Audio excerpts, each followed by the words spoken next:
Sejam todos muito bem-vindos a mais um vídeo do canal baseado em fatos reais. Hoje conheceremos a história de um homem muito corajoso, um verdadeiro guerreiro, filho de escravos que se tornou professor e dono de uma escola. Uma história que vale a pena conhecer.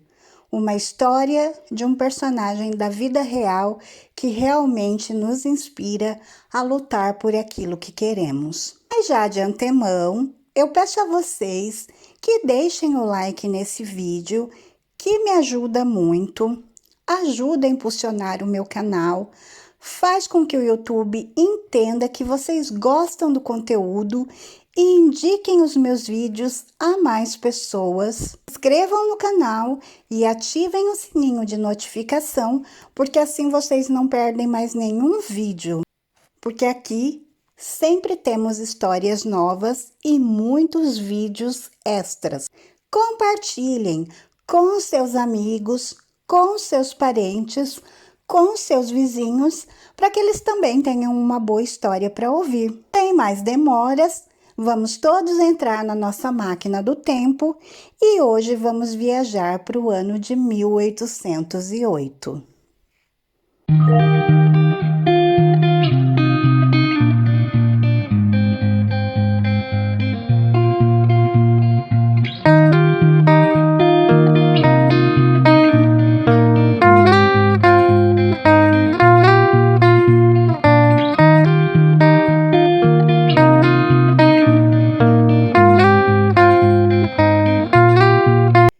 Antônio Ferreira Cesarino nasceu em 1808 na vila do Paracatu do Príncipe, noroeste da então província de Minas Gerais.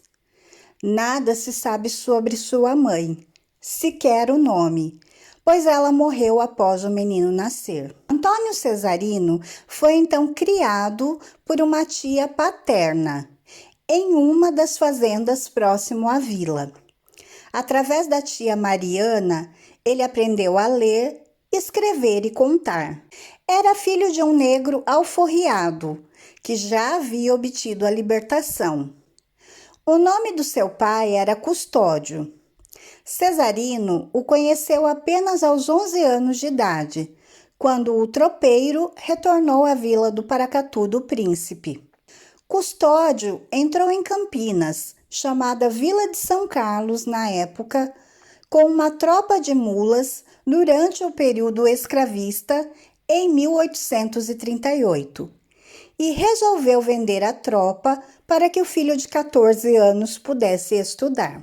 Como já sabia ler e escrever na adolescência, Antônio Cesarino ganhou prestígio para com João Francisco de Andrade, capitão-mor e importante fazendeiro da região, o qual foi a maior autoridade da vila de São Carlos, ou seja, Campinas, naquela época. Antônio Cesarino, na idade adulta, tornou-se feitor de engenho. Acompanhava a produção da cana-de-açúcar e conhecia os tempos de plantar, limpar, cortar e fazer a roça. Também atuava no trato com os escravos e na defesa das terras do seu senhor. Trabalhava arduamente na fazenda de João Francisco de Andrade, vivendo de maneira diferenciada, ganhando um bom salário e desempenhando funções de destaque. Antônio Cesarino também estudava música com maneco músico, Manuel José Gomes, que era pai de Carlos Gomes. Quando deixou a fazenda, ele exerceu outras ocupações, como carpinteiro, músico e alfaiate. Esta última atividade o remunerava satisfatoriamente, então ele conseguia ganhar suficiente para ter uma vida confortável, trabalhando então como alfaiate. Na época em que ele trabalhava como alfaiate, ele estudava à noite e ele conseguiu tirar então o diploma de professor. Se casou com Balbina Gomes da Graça, negra e alfabetizada, no final da década de 1820. Passou a trabalhar com a comercialização de fazendas, tecidos, como era chamado na época, eles chamavam de fazenda, né? Logo depois que ele casa, então ele vai trabalhar com os tecidos ali, como comerciante. Tempos depois, ele vai trabalhar como mascate, como vendedor ambulante e visita muitas regiões do país. Quando ele volta com bastante dinheiro que ele conseguiu juntar. E com isso, ele abre então um colégio feminino juntamente com a esposa. Antônio Cesarino fundou a Escola Perseverança em 10 de março de 1860. A escola funcionou até 1876. Ficava na Rua do Alecrim, número 1, atual Rua 14 de Dezembro. É esquina com a Rua América, que é a atual Dr. Quirino. Anos após a sua inauguração, o endereço passou a ser na Rua do Comércio, que hoje é a General Osório, em frente ao atual Centro de Convivência. Era uma das poucas escolas da época imperial que se dedicava à alfabetização dos negros.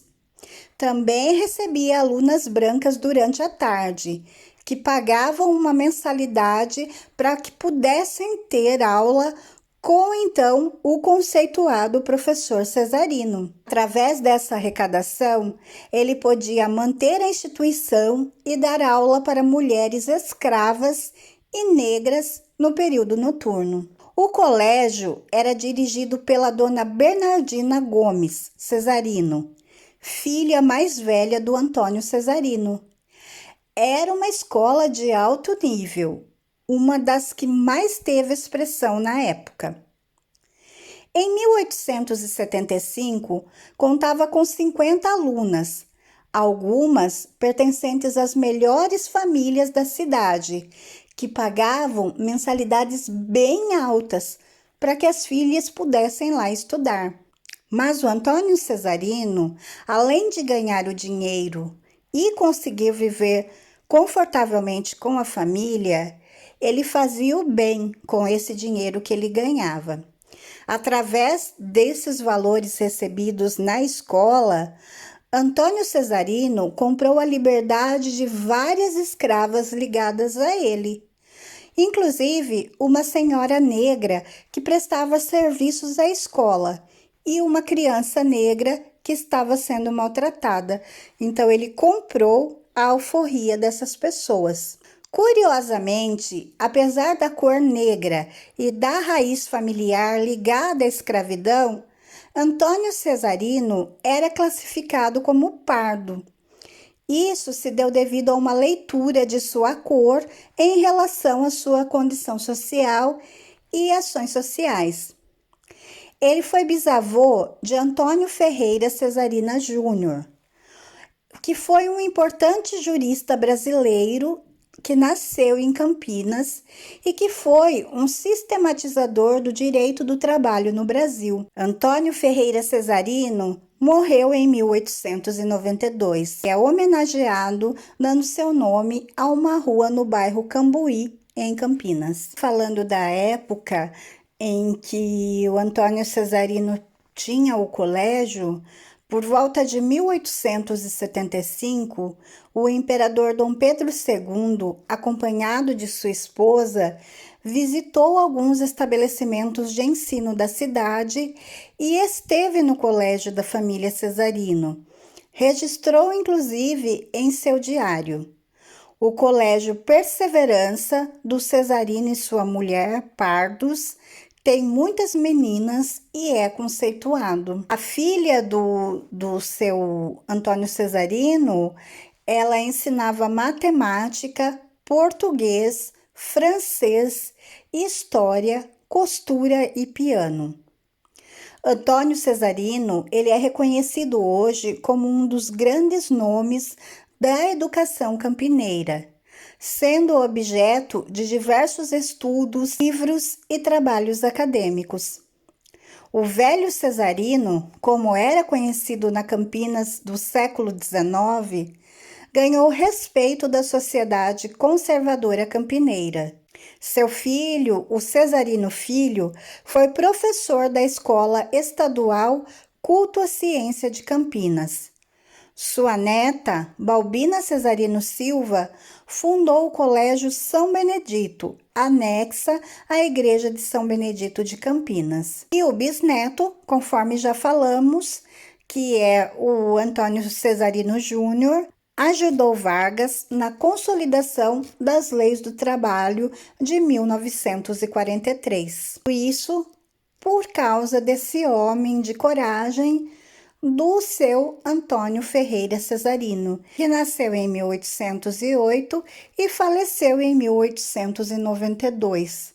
Não pensou no que as pessoas iriam dizer, nos problemas que iria enfrentar, foi a luta. Se tornou professor, teve uma vida confortável e o melhor, deixou uma herança incrível aos filhos. Filha pôde estudar, era professora no século XIX, quando as mulheres tinham poucas oportunidades. A moça estudou, se tornou professora. É uma história inspiradora, curtinha, eu sei, mas é inspiradora porque nos mostra que nós temos que lutar. Assim como eu trouxe a história aqui da Madame C.J. Walker, que também de escrava ela virou uma milionária vendendo produtos para o cabelo. Se você não viu esse vídeo, volte aí no canal, uns vídeos anteriores que tem essa história, que também é uma história tão bonita como essa que nós contamos hoje.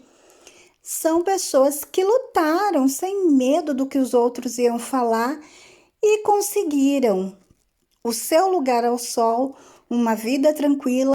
São histórias inspiradoras que valem a pena trazer aqui pra gente. Eu espero que vocês tenham gostado de conhecer essa história. Se vocês gostaram, deixem um joinha aí pra mim, senta o dedinho no like, se inscrevam no canal e voltem aqui para as próximas histórias. Fiquem todos na paz, um super beijo e até a próxima!